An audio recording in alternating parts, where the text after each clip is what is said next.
పోరాటం చేయాల్సినటువంటి సందర్భంలో కూడా మళ్ళీ మీ మిత్రపక్షం పైన మీరు పోరాటం చేయాల్సినటువంటి ఒక భిన్నమైనటువంటి పరిస్థితి కనిపిస్తోంది. ఇవాళ పెద్ద ప్రమాదాన్ని ఎదిరించేదానికోసం కాంగ్రెస్ పార్టీ కూడా ఆర్థిక విధానాలకు సంబంధించి కదలేదు. కాకపోతే లౌకిక వ్యవస్థకు సంబంధించి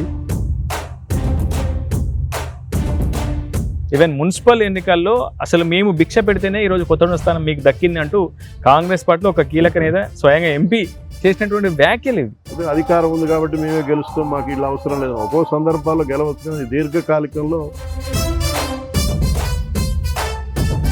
అసలు సీఎం రేవంత్ రెడ్డికి సిపిఐకి ఏం సంబంధం? అసలు సిపిఐ వసంతాల వేడుకలో ముఖ్య అతిథిగా ఆయన ఎట్లా ప్రసంగిస్తారు? హిట్లర్ అనేటువంటి ఆదర్శంగా తీసుకోవటం అంతకంటే దుర్మార్గమైనటువంటి ఇంకోటి ఉండదు. ఈ రోజు నిజంగా ఖమ్మం కమ్యూనిస్టుల కంచుకోటేనా? ఏ మూల గ్రామానికి వెళ్ళినా కమ్యూనిస్ట్ పార్టీ పాత్ర లేకుండా నిజంగా ఈరోజు తెలంగాణలో రైతులు సంతృప్తికరంగా ఉన్నారా లేదా మీరే చెప్పాలి. ఇప్పుడు ఏం రైతు నువ్వు 6,000 12,000 రూపాయలు ఇస్తే రైతుకు నిజంగా సంతోషం ఉన్నాడా? మేము ధర్నా చేసి సీఎం పనితీరును రాష్ట్ర ప్రభుత్వ పనితీరును ప్రశంసించలేదా సిపిఐ నేతలు కలిసి స్వయంగా? పెట్టినాక జనరల్గా ఇప్పుడు ఒక అత్యున్నతమైనటువంటి పదవిలో భాగం హేమంతరావు గారిని చూసే అవకాశం ఉంటుందా మాకు? నేను దానికోసం ఏం పని చేయలేదు. ఇప్పటి నేనైతే కమ్యూనిస్ట్ పార్టీలో ఒక పురాతనమైన రాజకీయ ఆ దూరంలోనే ఇంకా అవలంబిస్తున్నారు, ఇంకా వాళ్ళు అప్డేట్ కాలేదు. అందుకని సోషల్ మీడియాలో ఎక్కువ చేయాలి. ఇప్పుడు సోషల్ మీడియా కమిటీలు కూడా మేము తెలంగాణ ప్రజానికానికి సిపిఐ తెలంగాణ శాఖ ఇచ్చే సందేశం ఏంటి? అసంతృప్తి ఆగ్రహంగా మారకముందే మీరు ఇచ్చినటువంటి హామీల వైపు చిత్తశుద్ధితో కృషి చేస్తే మంచిది. నమస్తే, వెల్కమ్ టు సుమన్ టీవీ. నేను మీ ఉదయ్. భారత గడ్డపై 100 ఏళ్ల రాజకీయ ప్రస్థానాన్ని పూర్తి చేసుకున్న ప్రగతిశీల రాజకీయ శక్తి భారత కమ్యూనిస్టు పార్టీ. నిజాం వ్యతిరేక సాయుధ పోరాటం, భూస్వామ్య వ్యతిరేక పోరాటం, ఇలా చెప్పుకుంటూ పోతే వందలు వేలు ఎన్నో ఉద్యమాలకు నేతృత్వం వహించింది కూడా కమ్యూనిస్ట్ పార్టీ ఆఫ్ ఇండియా. ప్రస్తుతం ఆ పార్టీ క్రియాశీలక నేత భాగం హేమంతరావు ఈరోజు మన గెస్ట్. ఉద్యమాల గుమ్మం ఉమ్మడి ఖమ్మం జిల్లా ముద్దుబీటగా అనేక ఉద్యమాలకు నేతృత్వం వహించినటువంటి భాగం హేమంతరావు గారిని పూర్తి విషయాలు అడిగి తెలుసుకునే ప్రయత్నం చేద్దాం. సార్ నమస్కారం, వెల్కమ్ టు సుమన్ టీవీ. నమస్తే అండి. ఎలా ఉన్నారు? చాలా ప్రశాంతంగా ఉన్నారా? ఎందుకంటే రాష్ట్ర ప్రభుత్వంతో ఒక భాగస్వామ్య పక్షంగా ఈరోజు మీరు కొనసాగుతున్నారు. నిన్న మొన్నటి వరకు అంటే తెలంగాణ స్వరాష్ట్ర సాధన జరిగిన తర్వాత కూడా బంగారు తెలంగాణ పేరిట 10 ఏళ్లు పాలించిన భారత రాష్ట్ర సమితి సమయంలో కూడా ఎర్ర జెండాలు రోడ్డు మీద తలుక్కుమని మెరుస్తూ ఉండేవి. అనేక పోరాటాలు, అనేక నిరసనలు వ్యక్తం చేస్తూ ఉండేవారు. కానీ ఈ 2.5 ఏళ్ల పీరియడ్ తర్వాత కొంత విశ్రాంతి మీరు తీసుకుంటున్నట్లుగా కనిపిస్తుంది. నిజంగా విశ్రాంతి తీసుకుంటున్నారా లేదంటే ఇంకా పోరాటాలు కొనసాగుతున్నాయా? విశ్రాంతి ఏం లేదు. ఓకే. కమ్యూనిస్ట్ పార్టీకి ఎప్పుడు కూడా ప్రజల సమస్యల మీద నిత్యం పోరాడితేనే, ప్రజల మధ్య ఉంటేనే కమ్యూనిస్ట్ పార్టీలు నిలబడగలుగుతాయి. ఓకే.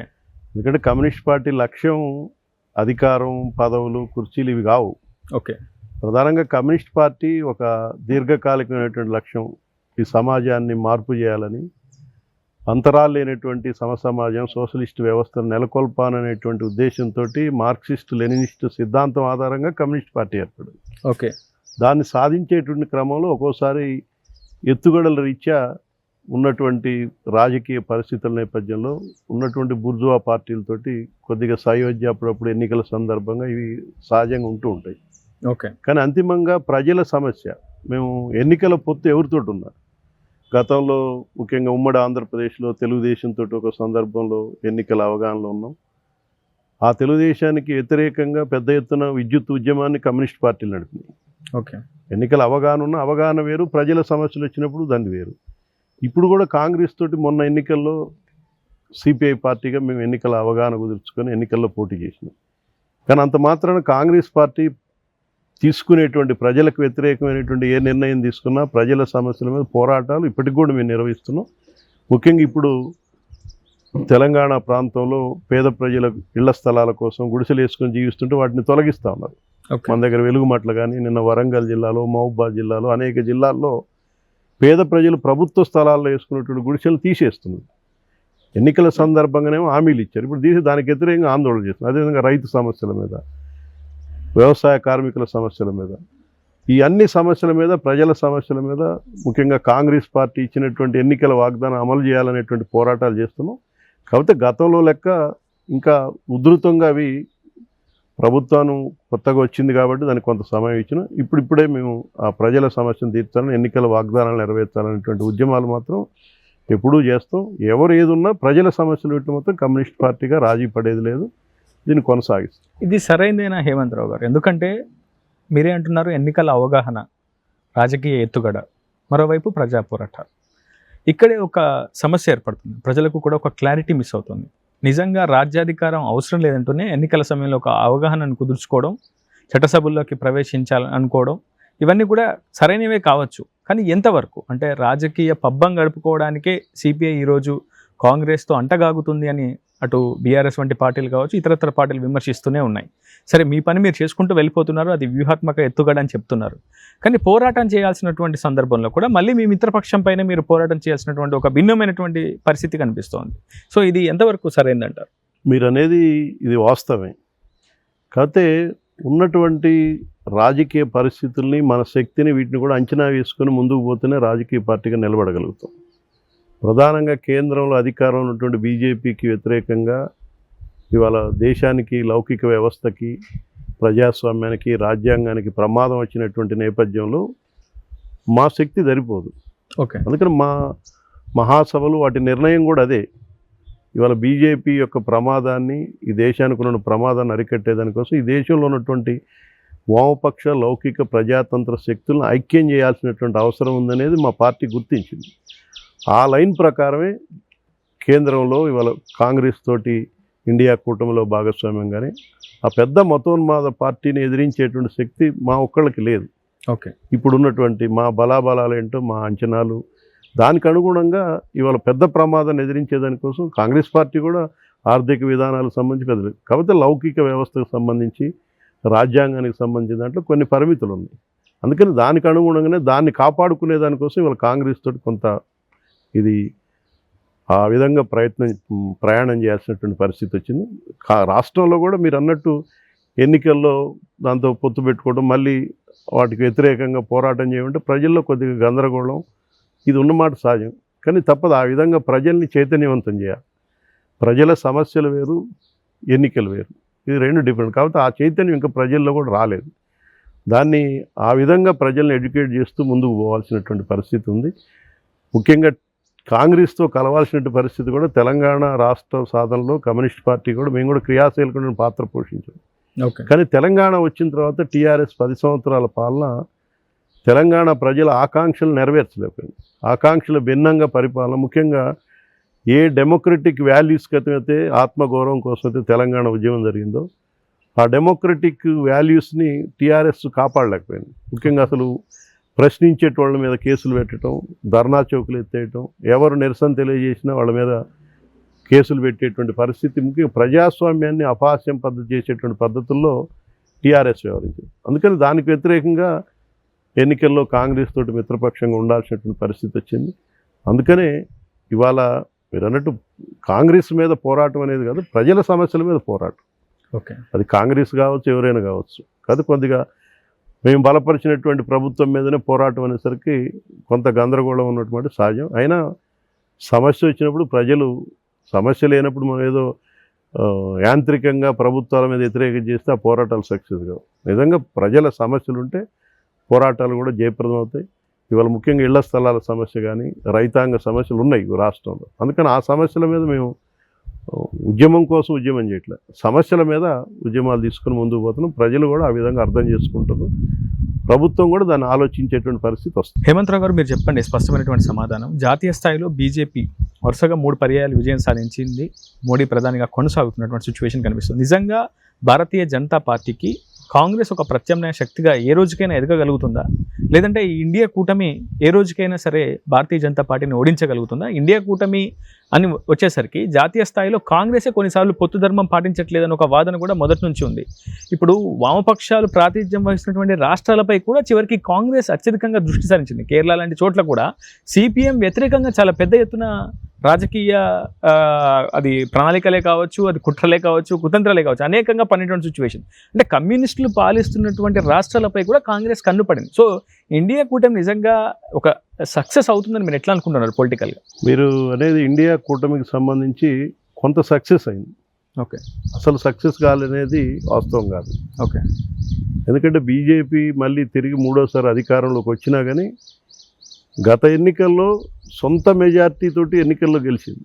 ఓకే మిత్రపక్షాలు ఉన్నా కానీ బీజేపీయే పవర్లోకి వచ్చేటువంటి నెంబర్ని సాధించింది. కానీ మొన్న ఎన్నికల్లో తెలుగుదేశం నితీష్ కుమార్ మీద ఆధారపడాల్సిన పరిస్థితి వచ్చింది. ఓకే సీట్లు కూడా తగ్గినాయి. అంటే అది ఇండియా కూటమి వామపక్ష లౌకిక ప్రజాతంత్ర శక్తుల ఐక్యత వలన అది సాధ్యమైంది. ఓకే కొన్ని రాష్ట్రాల ఫలితాలు వచ్చింది. కాంగ్రెస్ కూడా ఇంకా తన పెద్దన్న పాత్ర పోషించాల్సిన కాంగ్రెస్ ఇండియా కూటమిలో తన పాత్ర నిర్వర్తించడంలో వైఫల్యం చెందింది. ఇంకా సీట్ల షేరింగ్ విషయంలో కానీ ఆయా రాష్ట్రాల్లో బీజేపీకి ఉన్నటువంటి వ్యతిరేక శక్తులను కలుపుకొని పోవడంలో కొంత వైఫల్యం చెందినటువంటి కారణంగానే అధికారంలోకి రాలి. లేకపోతే మొన్న అధికారంలోకి వచ్చేటువంటి పరిస్థితి. చాలా రాష్ట్రాల్లో ఎన్నికలకు సంబంధించి అవగాహనలో చాలా కాంగ్రెస్ దానికి తగ్గటువంటి రీతిలో వ్యవహరించలేదు. దానివల్లనే లేకపోతే అధికారంలోకి వచ్చేది. ఇంకా కొద్ది సమన్వయం చేసి ఉంటే ఇండియా కూటమిని డెఫినెట్గా మన బీజేపీ ఓడిపోయేది ఆ పరిస్థితి. సరే కొన్ని రాష్ట్రాల్లో వామపక్షాలకి ఇది జనరల్గా ఇప్పుడు కేరళ ఉంది. కేరళలో లెఫ్ట్కి యూడిఎఫ్కి పోటీ. అక్కడ బీజేపీ థర్డ్ వాళ్ళు. కాబట్టి అక్కడ తప్పదు. మేము ఎన్నికల ఇండియా కూటమిలో చేరేటప్పుడు కూడా అవగాహన ఉంది. కాకపోతే ఇంకా అవసరం లేనటువంటి దీన్ని పాత్రని లెఫ్ట్కి వ్యతిరేకంగా బీజేపీకి వ్యతిరేకంగా నిలబడేది లెఫ్టే. కాంగ్రెస్ కంటే కూడా ఎక్కువ లెఫ్టే. ఎగ్జాక్ట్లీ ఆ లెఫ్ట్ని వీక్ చేసేటువంటి కాంగ్రెస్ ను కూడా బీజేపీ ఆ స్థాయి వ్యతిరేకంగా భావించదు ఎక్కడ కూడా. ఎందుకంటే అది భావజాల వ్యతిరేకం కాబట్టి డెఫినెట్గా లెఫ్ట్ కి రైట్ కి మధ్య జరిగే ఆ వార్ ఎప్పుడు కొనసాగుతూనే ఉంటారు. ఆలోచన కాంగ్రెస్కి ఉండాలి. కాంగ్రెస్కి అధికారంలోకి రావాలని చిత్తశుద్ధి అంటే వామపక్షాలను బలహీనపరచాలనేటువంటి ఉద్దేశం ఉండకూడదు. మీకు రాహుల్ గాంధీని తీసిపోయి కేరళలో నిలబెట్టి అక్కడ అంత అవసరం లేదు. అయినా సరే ఉన్న లెఫ్ట్కి ఎల్డీఎఫ్కి యూడిఎఫ్కి మధ్య ఎప్పుడు పార్లమెంట్ ఎన్నికల్లో కానీ రాష్ట్రంలో కానీ ఒకసారి ఇది వస్తుంది. సరే అవి ఇది ఏదైనా ఇండియా కూటమి కొంత సక్సెస్ అయింది. సక్సెస్ కాబట్టి బీజేపీకి సంఖ్యాబలాన్ని తగ్గించగలిగింది. ఓకే ఇండియా కూటమి విషయం అటు ఉంచితే నిజంగా తెలంగాణలో కాంగ్రెస్ సిపిఐ మధ్య మైత్రి బంధం నిజంగా ఇప్పటికీ కొనసాగుతుందా? నిజంగా ఆ పొత్తు ధర్మాన్ని కాంగ్రెస్ పాటిస్తుంది? ఎందుకంటే సరిగ్గా అసెంబ్లీ ఎన్నికల సమయంలో మీరు వారి వెన్నంటే ఉన్నారు. నిజానికి ఆ రోజు బీఆర్ఎస్తో కూడా మీరు వెళ్ళేందుకు మీకు అవకాశం ఉంటుంది. కానీ బీఆర్ఎస్తో కాదని కాంగ్రెస్తోనే మీరు వెళ్ళారు. బీఆర్ఎస్పై 10 ఏళ్ల పాటు నిరసనలు వ్యతిరేకంగా గలం విప్పారు. పొద్దున్న లేస్తే రోడ్డు మీదనే నిరసనలు వ్యక్తం చేశారు. కానీ కాంగ్రెస్తో ఎటకేలకు మీరు జత కట్టారు. అసెంబ్లీ ఎన్నికల్లో పోటీ చేశారు. మీకు ఒక కొత్తగూడెం స్థానాన్ని కేటాయించారు. 2 ఎమ్మెల్సీ స్థానాలు కేటాయిస్తామన్నారు. అంతా బాగానే ఉంది. సరిగ్గా మున్సిపల్ ఎన్నికల సమయానికి వచ్చేసరికి కాంగ్రెస్కు మీకు మధ్య చాలా గ్యాప్ కనిపించింది. స్వయంగా మీ పార్టీ సీనియర్ నేతలు నారాయణ గారు కావచ్చు, రాష్ట్ర కార్యదర్శి కూనంనేని సాంబశివరావు గారు కావచ్చు, కాంగ్రెస్కి వ్యతిరేకంగా గలం విప్పాల్సినటువంటి ఒక సిచ్యువేషన్ అక్కడ ఏర్పడింది. ఈవెన్ మున్సిపల్ ఎన్నికల్లో అసలు మేము భిక్ష పెడితేనే ఈరోజు కొత్తగూడెం స్థానం మీకు దక్కింది అంటూ కాంగ్రెస్ పార్టీలో ఒక కీలక నేత స్వయంగా ఎంపీ చేసినటువంటి వ్యాఖ్యలు ఇవి. సో అంత గ్యాప్ ఎందుకు వచ్చిందంట? గ్యాప్ అంటే ఇప్పుడు ప్రధానంగా ఎన్నికలకు సంబంధించి అసెంబ్లీ ఎన్నికల్లో టీఆర్ఎస్కి వ్యతిరేకంగా కాంగ్రెస్ తోటి దేశ రాజకీయాల దృష్ట్యా మేము ఎన్నికలు అవ్వాలి కదా. ఆ ఎన్నికల్లో కూడా ఒకటే సీటు మాకు ఇచ్చింది.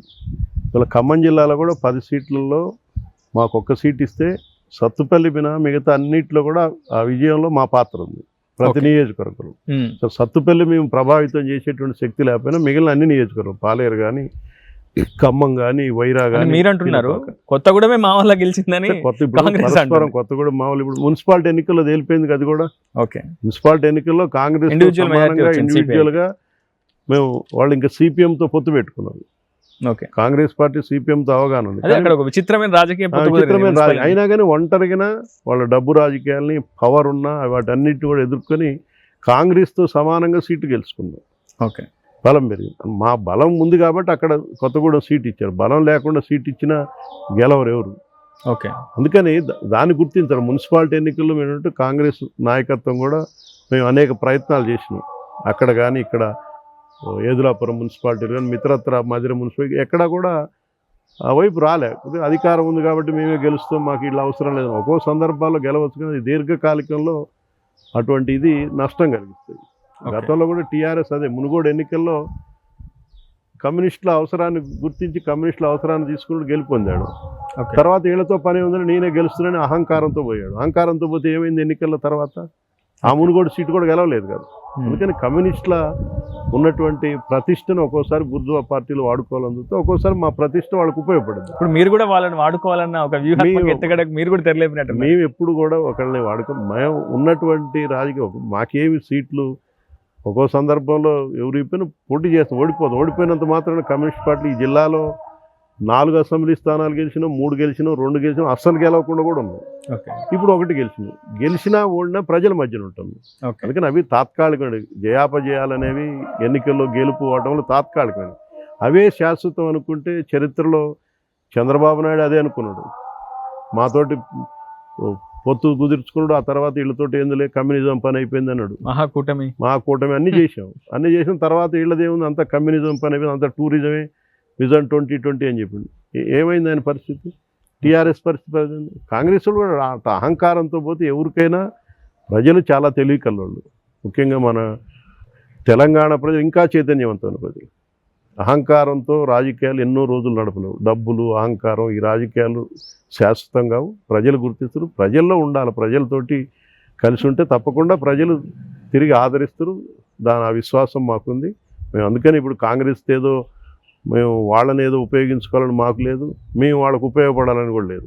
మేము ఉన్నంతవరకు మంచి చేస్తే మంచి అంటాం. నేను మంచి చేయకపోతే ఇప్పుడు ఏదైనా ప్రజల సమస్యల మీద ఇప్పుడు తప్పకుండా అసెంబ్లీలో కూడా మా శాసనసభ్యుడు సమయం వచ్చినప్పుడు ప్రజలకు సంబంధించిన సమస్యల మీద అక్కడ గాళం ఇప్పుతున్నాడు. ఇవాళ ఒక్కటే ప్రతిపక్షం, మిగతా అంతా టీఆర్ఎస్ పెట్టినా దాని మీద ఒక విశ్వాసం లేదు కాబట్టి వాళ్ళు చేసే విమర్శలకి దానికి పెద్దగా ప్రజలు స్వీకరించరు. ఇప్పుడు ప్రజల సమస్యల్ని కార్మిక వర్గం కానీ రైతాంగం కానీ ఏ వర్గాల సమస్యలైనా వాటిని అసెంబ్లీలో మా శాసనసభ్యుడు ఒక్కడున్నా వాటిని ప్రస్తావించి ప్రభుత్వం దృష్టికి తీసుకొస్తున్నాం. ఇప్పుడు ఇంక 2.5 సంవత్సరాలు అయిపోయింది కాబట్టి ప్రభుత్వం ఇంకా కూడా మాటలకే పరిమితం అయితే ప్రజలు అసంతృప్తి పెరిగిపోతుంది. ఇప్పటికే కొంత అసంతృప్తి వచ్చింది. ఆ అసంతృప్తి అది వ్యతిరేకతగా మారకముందే జాగ్రత్త పడాలి కాంగ్రెస్. అందుకనే మేము ఆ ప్రజల అసంతృప్తికి అనుగుణంగానే ఉద్యమాలు కొన్ని ప్రారంభం చేసినాం. ఈ అసంతృప్తి ఇట్లా సమస్యలు పరిష్కరించకుండా ఈ ఉద్యమాలు మరింత తీవ్రతరం చేస్తాం. అందుకని దానికి ముఖమాట మేము పొత్తు కాబట్టి మేము మాట్లాడకూడదు అనేటువంటి మాకేమీ అడ్డంకులు లేవు, అటువంటి ఒప్పందం కూడా లేదు. మేము మాట్లాడకూడదు అనేటువంటి ఎన్నికల్లో దాని ప్రకారం ఎమ్మెల్సీ 2 ఎత్తుమన్నారు, 1 ఎమ్మెల్సీ ఇచ్చారు. అంతవరకు పరిమితం అయితే తప్పకుండా ప్రజల సమస్యల మీద అది ఎవరైనా పొత్తు అయినా పొత్తు కాకపోయినా కూడా ప్రజల సమస్యల మీద నిత్యం ముందుకు వెళ్తూనే ఉంటాం. సిపిఐ శతవసంతాల వేడుకకు ఖమ్మం కేంద్రమైంది. అత్యంత ఆడంబరంగా కార్యక్రమం అంతా కూడా సాగింది, అట్టహాసంగా సాగింది. చాలామంది లెఫ్ట్ వింగ్ భావజాలకు సంబంధించిన కీలకమైనటువంటి నేతలు, అనేక పార్టీలకు సంబంధించిన నేతలు. అయితే సీఎం రేవంత్ రెడ్డిని ముఖ్య అతిథిగా మీరు ఆహ్వానించారు. అది కూడా చాలా వివాదాస్పదమైంది. అసలు సీఎం రేవంత్ రెడ్డికి సిపిఐకి ఏం సంబంధం? అసలు సిపిఐ వసంతాల వేడుకలో ముఖ్య అతిథిగా ఆయన ఎట్లా ప్రసంగిస్తారు అని చాలా పెద్ద ఎత్తున పరస్పర విమర్శలు కూడా వ్యక్తమయ్యాయి. ఏంటి దానికి సంబంధించి? మీరన్నది ఒక దాంట్లో ఒకటి ఏంటంటే పార్టీ 100 years, ఇది చాలా హిస్టారికల్ ఈవెంట్. ఇది ఎగ్జాక్ట్లీ మళ్ళీ రాదు. భారతదేశ రాజకీయాల్లో కమ్యూనిస్ట్ పార్టీ పాత్ర మీరు ముందుగా చెప్పినట్టు అనేక పోరాటాలు, అనేక త్యాగాలతోటి నిర్మితమైన పార్టీ. ముఖ్యంగా స్వాతంత్ర పోరాటంలో కూడా ఒక కీలకమైనటువంటి పాత్ర పోషించింది. ఆ పార్టీ యొక్క 100 years ముగింపు సభలు ఇవి. స్టార్టింగు కాన్పూర్లో ప్రారంభమై దేశవ్యాప్తంగా గ్రామానికి సభలు నిర్వహించి ఫైనల్గా ఇక్కడ సభ పెట్టాం. ఇప్పుడున్నటువంటి దేశ రాజకీయాల్లో బీజేపీ మతోన్మాదానికి వ్యతిరేకంగా కాంగ్రెస్ తోటి చేసినాం అని కాంగ్రెస్ పార్టీ నాయకుడిగా మేము ఆహ్వానించలేదు. రాష్ట్ర ముఖ్యమంత్రిగా ఆయన ఆహ్వానించాం. అదేవిధంగా తెల్లారి ఒక సెమినార్ పెట్టాం, భారతదేశంలోకి వస్తున్నటువంటి ప్రమాదం దాని మీద, కమ్యూనిస్టుల పాత్ర ఏంటి దాని మీద. అన్ని లెఫ్ట్ పార్టీస్ సెంట్రల్ సెక్రటరీలు వచ్చారు. దాంతోపాటు డిప్యూటీ స్పీకర్ని, మనం డిప్యూటీ సీఎంని కూడా ఆహ్వానించాం. అందుకని ఆ పద్ధతుల్లో పిలిచినా కానీ ముఖ్యమంత్రి గారిని ఏదో కాంగ్రెస్ పార్టీ నాయకుడిగా దానికి అదేం లేదు. అన్ని ఈ రాష్ట్రంలో జరుగుతుంది. మీరు ముఖ్య అతిథిగా పిలిచిన ముఖ్యమంత్రి రేవంత్ రెడ్డి తాజాగా హిట్లర్ను ఉద్దేశించి కూడా ఒక సీరియస్ కామెంట్ చేశారు. దాని గురించి మీ అభిప్రాయం? అది ఆయన ముఖ్యమంత్రి స్థాయిలో అసలు సందర్భం లేకుండా అటువంటి మాట, హిట్లర్ను నాకు ఆదర్శం అనేటువంటి మాట తర్వాత ఏదో వివరణ ఇచ్చారు. మేము మాట్లాడిన హిట్లర్ని ఆదర్శం కాదంటే ఏది ఇచ్చినా హిట్లర్ అనేటువంటి ఆదర్శంగా తీసుకోవటం అంతకంటే దుర్మార్గమైనటువంటి ఇంకోటి ఉండదు. ఓకే, అది ఎవరైనా అందులో కాంగ్రెస్ పార్టీ ముఖ్యమంత్రిగా హిట్లర్ ఆదర్శం, దేంట్లో కూడా ఆదర్శం కాదు. హిట్లర్ ఒక ప్రజల్ని ఊచకోత కోసినట్టు ఒక నరహంతకుడు. ఓకే.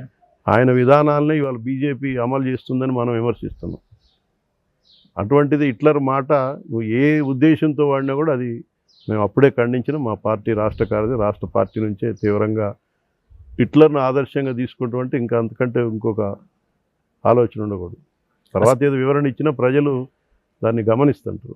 ఏదైనా వివరణ ఇచ్చినా మన మనసులో అసలు హిట్లర్ అంటుండే అనేటువంటినే రాజకీయాల్లో నీ స్థాయిని నువ్వే తగ్గించుకున్నట్టు. అందుకని అటువంటి జాగ్రత్తలు ముఖ్యమంత్రి స్థాయిలో మాట్లాడేటప్పుడు జాగ్రత్తలు తీసుకోవాలి. వివరణ ఇచ్చిన తర్వాత ఒకసారి మనం మాట్లాడితే ఎవరో మాట్లాడింది జరిగిన ఒక ముఖ్యమంత్రి స్థాయి నాయకుడు మాట్లాడితే దానికి ప్రజల్లోకి వెళ్తుంది తొందరగా.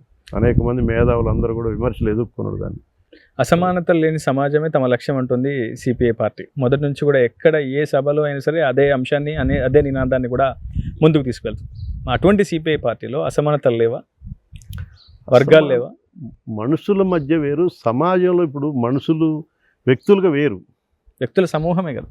వ్యక్తుల సమూహమే. మేము అందుకని ఇప్పుడు ఆటోమేటిక్గా మేము ఈ సమాజంలో భాగమే. కమ్యూనిస్టులు కూడా మేము ఇప్పుడు కమ్యూనిస్టులలో అంతరాలు లేకున్నంత మాత్రాన సమాజం అంతరాలు పోవు. మీరు అన్నట్టు సార్ అవి ఆచరణలో ఉండాలి కదా, మీ మధ్యన ఉంటే అంతరాలు ఉన్నాయి. ఇప్పుడు ఉన్నాయి కాబట్టే ఇప్పుడు ఇది నడుస్తుంది.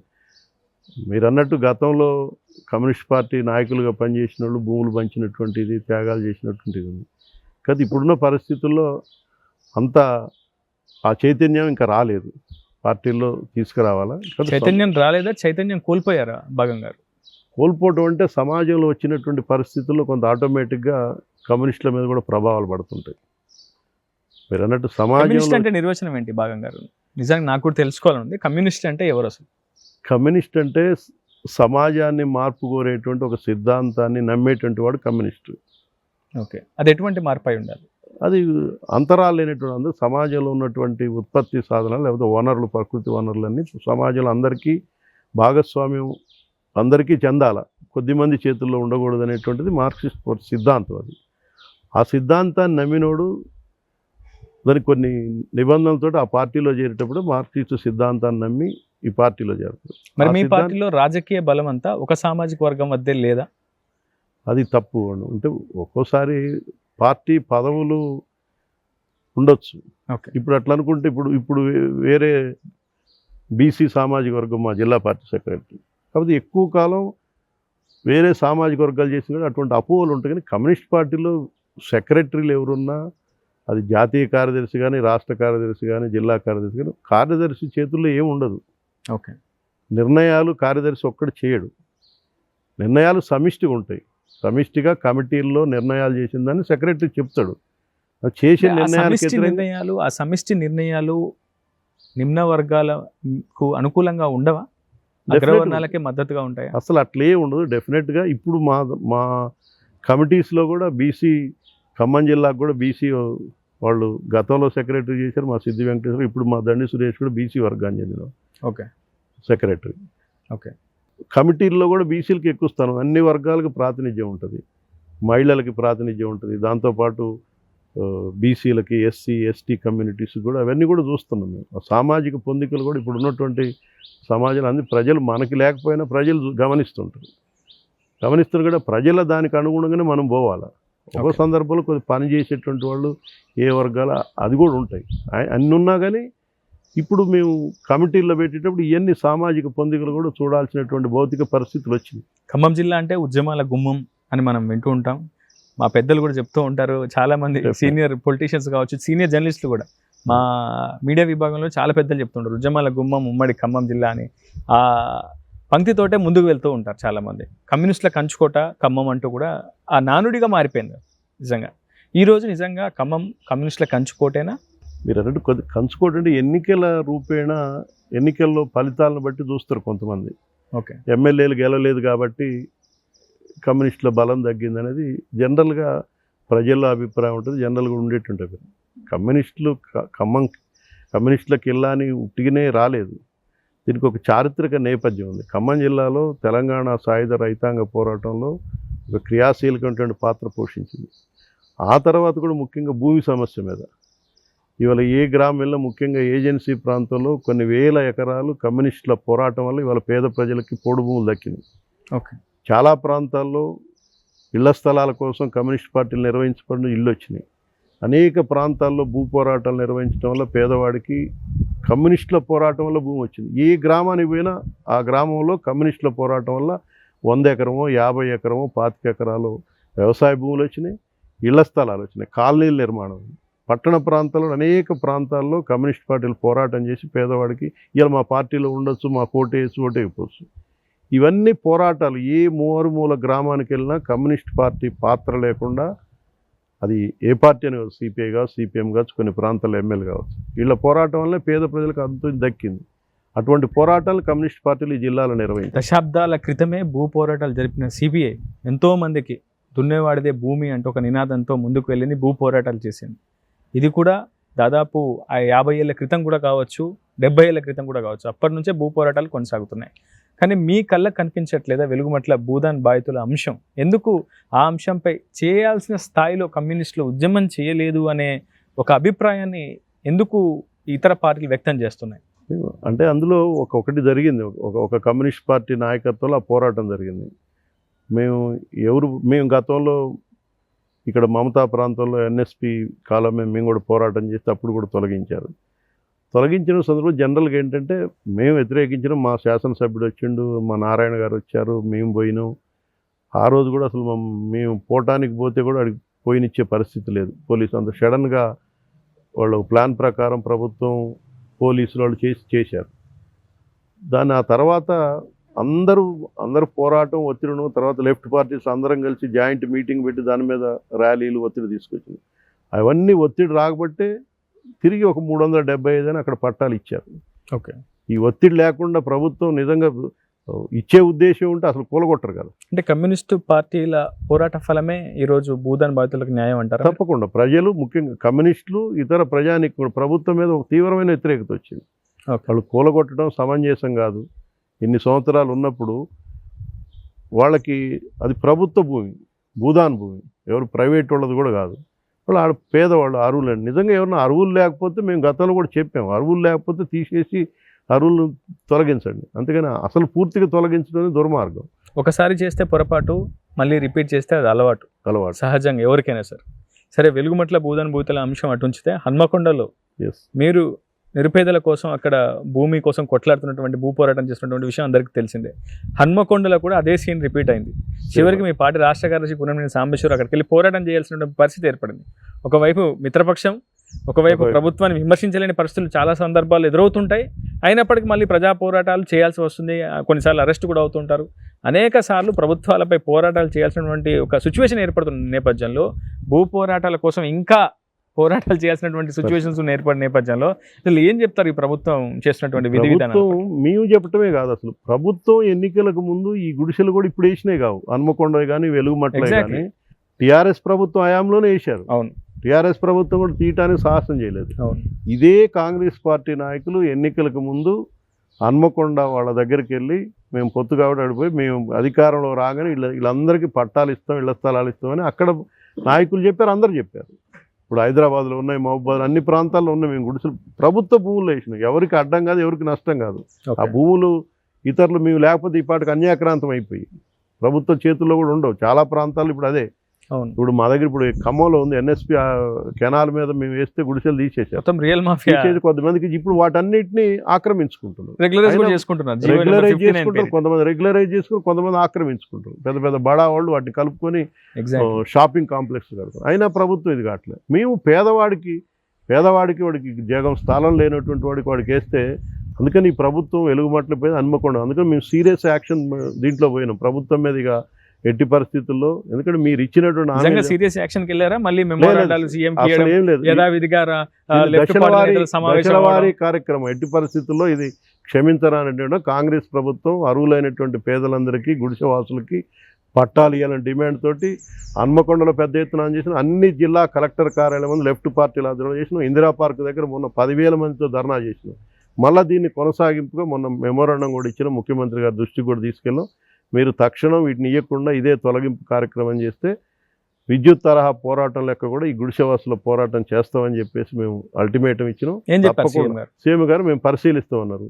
తర్వాత అక్కడ కాంగ్రెస్ నాయకులందరూ కూడా వచ్చి తర్వాత వచ్చి ఇది తీసేయడదేమో మాకు తెలియదు, కలెక్టర్ గారు తీసేసిన. ఎగ్జాక్ట్లీ సూటి ప్రశ్న. సీఎం రేవంత్ రెడ్డితో సిపిఐకి చాలా మంచి సాన్నిహిత్యం ఉంటుంది, కానీ మధ్యలో ఉన్నటువంటి కాంగ్రెస్ నేతలతోనే అసలు విభేదాలు. ఖమ్మం జిల్లాలోకి సంబంధించినటువంటి ఒక మంత్రి కూడా సిపిఐ పనులన్నిటికీ అడ్డం వస్తున్నాడని ఒక పెద్ద ఎత్తున ఒక ప్రచారం జరిగింది. సిపిఐ జాతీయ స్థాయి నేత నారాయణ గారు, కంట్రోల్ కమిషన్ చైర్మన్, ఆయన కూడా స్వయంగా సీఎం రేవంత్ రెడ్డికి ఖమ్మం జిల్లాకు సంబంధించిన ఒక మంత్రితో అతని పదవికే గండం ఏర్పడుతోంది అని ఒక జోస్యం కూడా చెప్పారు. జనరల్గా బూర్జువా పార్టీలు ఇదే వ్యక్తుల మీద చూపుతున్న వాళ్ళ నైజమే ఇది.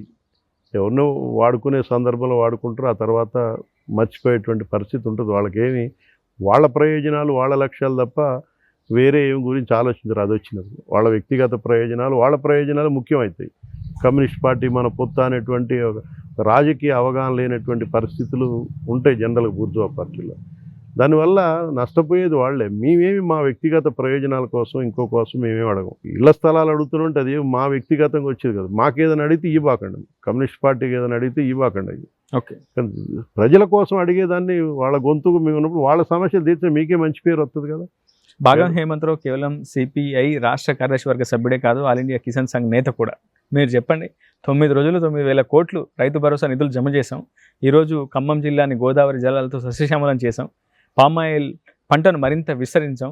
ఇకపై పూర్తిగా తెలంగాణ రైతాంగం అంతా కూడా ఆనందంగా సంతృప్తిగా ఉండేందుకు అన్ని ఏర్పాట్లు చేసేసామని స్వయంగా మన జిల్లాకు సంబంధించిన వ్యవసాయ శాఖ మంత్రి ప్రతి చోట ప్రతి ప్రసంగంలో చెప్తున్నారు.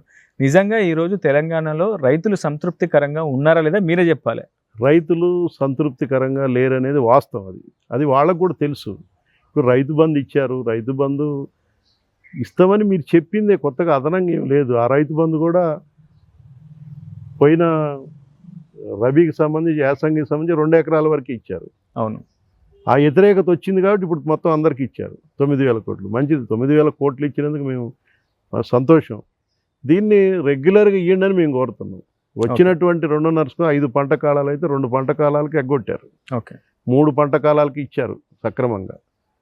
పోయిన ఖరీఫ్లో 2 ఎకరాలకి ఇచ్చారు, అంతకుముందు ఒక పంటకు అసలు తీసేశారు.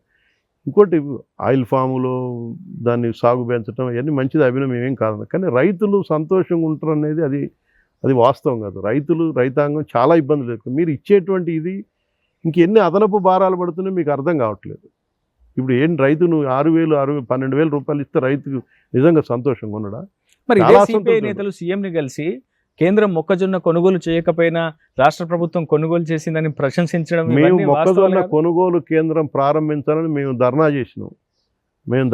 సీఎం పనితీరును రాష్ట్ర ప్రభుత్వ పనితీరును ప్రశంసించలేదా సిపిఐ నేతలు కలిసి స్వయంగా? పెట్టినాక జనరల్గా ఇప్పుడు పెట్టాలని కోరిన మొదగాలి స్టార్టింగ్లో మొక్కజొన్న కొనుగోలు ప్రారంభం చేయలేదు. ఓకే, మార్కెట్లో చాలా తక్కువ రేటు ఉంది, ఎక్కువ మొక్కజొన్న పండింది, కొనుగోలు చేయట్లేదని మేము కలెక్టర్ ఆఫీస్ దగ్గర 2 సార్లు ధర్నా చేసినాం. ఖమ్మం కలెక్టర్ ఆఫీస్ కాడ కూడా చేసినాం. పైన ముఖ్యమంత్రి గారి దృష్టి తీసుకెళ్ళాక సరే వాళ్ళు రైతుల్లో కూడా ఉన్నటువంటి అసంతృప్తి కాబట్టి ఆటోమేటిక్గా కొనుగోలు చేశారు. నిన్న పెండింగ్ ఉంటే 2 నెలల తర్వాత డబ్బులు ఇచ్చారు. రైట్, చేసిన దానికి అభినందిద్దాం. అంతేగాని దీంతో రైతులకి అదనంగా ఏమైనా ప్రయోజనం, రైతులకి ఆదాయాలు ఏమైనా పెరిగినాయంటే ఆదాయాలు ఏమి పెరగలేదు రైతులకు. మీరు ఇచ్చే 12,000 వల్ల ఇంకోటి వల్ల దానివల్లనే రైతుల సమస్యలన్నీ రైతులు చాలా సంతోషంగా ఉంటారు అనేది. భాగం హేమంతరావు గారికి కళ్ళు కనిపించట్లేదు అనుకుంటా. అశ్వరావుపేట, గంగుడుపల్లి అటు వెళ్ళి చూస్తే ప్రతి రైతు ఇంట్లో ఒక లగ్జరీ కార్ కనిపిస్తుందని చెప్తున్నారు అధికార పార్టీ నేతలు. వాస్తవంగా రైతులు ఆ స్థాయిలో వాళ్ళ పంట దిగుబడి కూడా పెరిగింది, రేటు కూడా పెరిగింది, రెట్టింపైంది. రైతులు లగ్జరీ కార్లు మెయింటైన్ చేస్తున్నారని చెప్తున్నారు. నిజం కాదా? ఒకటి రైతుల పంటలు పెరిగినాయి, సాగు విస్తీర్ణం పెరిగింది, అది ఎవరు కాదనట్లే. కానీ దానికి తగ్గట్టుగా రైతుల ఆదాయాలు, దానివల్ల పెట్టుబడి వ్యయం పెరుగుతూ ఉంది. ఓకే, పోయిన సంవత్సరం డిఏపి ధర పోయిన సంవత్సరానికి ఇప్పటికీ 350 రూపాయలు 400 రూపాయలు పెరిగింది. పెట్రోల్ డీజిల్ ధరటం వల్ల ట్రాక్టర్ దున్నేటువంటి కల్టివేషన్ రేట్లు పెరిగినాయి. ఇవన్నీ పెట్టుబడి పెరుగుతూ ఉంది. దానికి తగ్గట్టుగా పంట దిగుబడిలో కూడా అనేక సమస్యలు ఉన్నాయి. అంత ఉట్టిగానే దిగుబడి పెరిగినంత మాత్రం రైతులకు ఆదాయాలు పెరుగుతున్నాయనేది అది వాస్తవం కాదు. అందుకనే స్వామినాథన్ కమిషన్ సిఫార్సులు అమలు చేయటం తప్పితే ఇంకో మార్గం లేదు. దాన్ని అసలు చెప్పకుండా, దాన్ని అమలు చేయకుండా మేము ఏదో 6,000 ఇచ్చినాం, రైతు బంధు ఇచ్చినాం. ఇప్పుడు పంటల బీమా పథకం ఉందండి. పంటల బీమా పథకం గత టీఆర్ఎస్ ప్రభుత్వమే ఎత్తేసింది. ఆధారిత ఫసల్ బీమా యోజన కేంద్ర ప్రభుత్వం ఉంది. అది ఇన్సూరెన్స్ కంపెనీలకు నష్టం చేస్తుంది. మేము అందుకని దాని నుంచి బయటకు వచ్చినాం. ఎగ్జాక్ట్లీ డబ్బులు గత ప్రభుత్వం కట్టడం దాన్ని అంగీకరించలేదు. అంగీకరించలేదు. రైట్, వాస్తవమే. అది కేంద్ర ప్రభుత్వం పెట్టిన ఫసల్ బీమా యోజన రైతుల కంటే ఎక్కువ ప్రైవేట్ ఇన్సూరెన్స్ కంపెనీ ఉపయోగపడుతున్నాయి. కానీ అదే కేరళ గవర్నమెంట్ దాంట్లో భాగస్వామ్యం కాకుండా బయటకు వచ్చి వేరే సపరేట్గా ఒక స్కీమ్ పెట్టింది రైతులు ఇండివిజువల్గా ఒక పంటల బీమా పథకాన్ని ప్రారంభం చేశారు. కాంగ్రెస్ ప్రభుత్వం కూడా అదే చెప్పి మీరు రాగానే రాష్ట్రంలో ఒక ప్రత్యేక పంటల బీమా ఇప్పుడు 5 పంట కాలాలు అయిపోయినాయి. ఇక ఇప్పుడు వస్తుందని చెప్పారు. 5 పంట కాలాల్లో చాలా నష్టపోయింది. ఏదో మీరు ఇచ్చే నష్టపోతే 5,000 2,000 ఇస్తే దానివల్ల కొంత బీమా పథకం ఉంటే, క్రాప్ ఇన్సూరెన్స్ స్కీమ్ ఉంటే కొంత రైతులకి లాభం జరుగుతుంది. ఎందుకంటే ఆ క్రాప్ ఇన్సూరెన్స్ ప్రీమియం కూడా కొంత గవర్నమెంట్ కడుతుంది, స్టేట్ గవర్నమెంట్ కడుతుంది. కడితే దానివల్ల ఏదైనా పంట నష్టపోయినప్పుడు ఇప్పుడు వాతావరణం ఇప్పుడు ఈ సంవత్సరం సీజన్ ఉంది, ఊహించని ప్రమాదం ఎల్నినో ప్రభావం చెప్తా ఉన్నారు. దాని గురించి కూడా మీరు చెప్పండి. ఎందుకంటే అసలు వ్యవసాయ రంగంపై ఎల్నినో ఎటువంటి ప్రభావం చూపించబోతోంది? నిజంగా మనం ఎదుర్కోబోతున్న అతిపెద్ద సమస్య రేపు, చాలా పెద్ద సమస్య ఇప్పుడు. ఎందుకంటే ఇది ముఖ్యంగా ఖమ్మం జిల్లా, ఉమ్మడి ఖమ్మం జిల్లాలో జిల్లాల విభజన తర్వాత ఖమ్మం జిల్లా అంతా వ్యవసాయ ఆధారిత జిల్లాగా మారిపోయింది. ఒక ఇండస్ట్రీ లేదు ఇక్కడ. ఏదో గ్రానైట్ ఇండస్ట్రీ ఒకటి ఉన్నది. ఆ గ్రానైట్ కుప్పగూలి, అది కూడా తీవ్రంగా సంక్షోభంలో ఉంది. అగ్రికల్చర్ ఇప్పుడు ఎలినో ప్రభావం వస్తే తీవ్రంగా నష్టపోతుంది. రైతుకి చాలా ఎంత నష్టం అంటే మనం చెప్పలేని, ఊహించలేనంత ఇది వస్తుంది. ఇప్పుడు భూగర్భ జలాలు కూడా పెరగట్లేదు, కృష్ణా వాటర్ వచ్చేటువంటి పరిస్థితి లేదు. ఈ పరిస్థితుల్లో అసలు ప్రత్యామ్నాయంగా ఇప్పటికే ప్రభుత్వాలు ఆలోచన చేయాలి. ఎప్పటి నుంచో చెప్తున్నారు వాతావరణం శాస్త్రవేత్తలు ఎలినో ప్రభావం ఉందని చెప్తాను. ప్రత్యామ్నాయ పంటలు వేయడానికి ఒక ప్రణాళిక కూడా తయారు చేయలేదు ఇప్పటివరకు. మెట్ట పంటలు, కొద్దిగా వర్షాధారిత లేనటువంటి పంటలు వేసేదానికి దానికి ఆ విత్తనాలు సప్లై చేయటం, వాటిని ప్రోత్సహించేటువంటి పని ఇప్పటిదాకా చేయాలి. పెద్ద వ్యవస్థ ఉంది. చివరికి అగ్రికల్చర్ ఎక్స్టెన్షన్ ఆఫీసర్ నుంచి మొదలు పెడితే అగ్రికల్చర్ శాస్త్రవేత్తల వరకు వ్యవసాయ రంగం నుంచి ఎన్నో ప్రయోగాలు చేస్తుంటారు, క్షేత్రస్థాయిలో ఇంప్లిమెంటేషన్స్ ఉంటాయి. కానీ ఎక్కడ సమస్య ఏర్పడుతుంది? రైతులకు అవగాహన కల్పించడంలో విఫలమవుతున్నారా, లేదంటే రైతులే అవగాహన లేకుండా ఏది పడితే పంట సాగు చేస్తున్నారు? అసలు రైతు ఎట్లుంటుంది అంటే రైతుకు సంబంధించి రైతుకు అవగాహన అంటే రైతు వాడికి నష్టం వచ్చినా ఈ సంవత్సరం పత్తి నష్టపోయి ఇది పోయిందన్నా మళ్ళీ అదే వేయాలి. ఆ వ్యవసాయమైన ఆధారపడి ఇంకొక ఆధారం లేదు. ఈ సంవత్సరం నష్టం పోయినాం కదా, అదే వ్యాపారవేత్త అయితే ఆ వ్యాపారం నష్టం వచ్చిందని ఇంకొక వ్యాపారాన్ని పోతుంది. రైతు పోలేడు. అందుకని రైతు నుంచే ఇన్పుట్ వచ్చేది కూడా ప్రభుత్వానికి మనకు వచ్చేది. ఆ రైతు బాగుంటేనే, రైతు ఆదాయాలు పెరుగుతూనే మార్కెట్ అంతా మిగతా అన్నిటి మీద పడుతుంది. ఇప్పుడు మన ఖమ్మం రియల్ ఎస్టేట్ పడిపోయినా ఇవన్నీ కారణం ఏంటి? నిజంగా రైతాంగం ఆదాయాలు పెరిగారు, అన్నీ పెరిగినాయి అంటున్నారు కదా మీరు. పెరిగితే ఏది దానికి తగ్గట్టుగా ఇది అవుపడాలి కదా. ప్రజల్లో నిజంగా ఆదాయాలు పెరిగితే ఆ ప్రభావం అన్ని రంగాల మీద ఉంటుంది. ఇవాళ ఆ పరిస్థితి లేదు. అందుకని రైతాంగం వాళ్ళు ఉంటుంది, వాళ్ళకి ఏమి చైతన్యం అంటే వాళ్ళకు ఉండేటువంటి పరిస్థితి అది. కానీ ప్రభుత్వాలు ఆలోచన చేయాలి. ప్రభుత్వాలు అన్ని వ్యవస్థ ఉంది, ఇది పెద్ద వ్యవస్థ. ఈ వ్యవస్థ దానికి అనుగుణంగా పంటలు ఏమొస్తున్నాయి, దాన్ని కొనుగోలు చేయాల్సినటువంటి స్థితి ఏంటి, ఇవన్నీ ఆలోచన చేయాలి. పోయినసారి మొక్కజొన్న కూడా ఏంది అప్పటికప్పుడు అడావిడికి గుని ఆడబడితే ఆడ పెట్టారు. ఇన్ని ఎకరాల్లో మొక్కజొన్న పంట వేశారు. ఇన్ని ఎకరాల్లో గత ప్రభుత్వం అయితే మొక్కజొన్న విత్తనాలపైన నిషేధం విధించిన సందర్భాలు కూడా చూసిన అందుకనే ఇప్పుడు బోనస్ అన్నారు, బోనస్ అని చెప్పి అన్ని పంటలకు అన్నారు, మళ్ళీ తర్వాత సన్నోట్లకు అన్నారు. ఇప్పుడు ఏంది 7 రకాల విత్తనాలు కంటారు.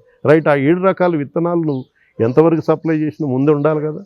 అంటే ఇచ్చినట్టు ఉండాలా, దాన్ని ఇవ్వకూడదు అనేటువంటి పద్ధతిలో ప్రభుత్వాలు ఎవరుతున్నాయి. సన్న బోనస్ నిజంగా 7 రకాల వాటికే ఇస్తే ఆ 7 రకాలు ఎంతవరకు సాగు అయితే నీకు నువ్వు వచ్చేటువంటి దిగుబడిలో ఆ 7 రకాల అసలు అవైలబుల్ ఉండాలి. వాటి ఎంత వస్తున్నాయి, ఎంత దిగుబడి ఎంత అంటే నువ్వు దాన్ని నార్మలైజ్ చేయటం. ఏదో కొద్దిమందికి ఇచ్చి కొన్ని అందులో కొత్తగా తయారైన విత్తనాలు ఉన్నాయి 2-3 రకాలు అందులో వాళ్ళు ఇచ్చిన 7 రకాల్లో.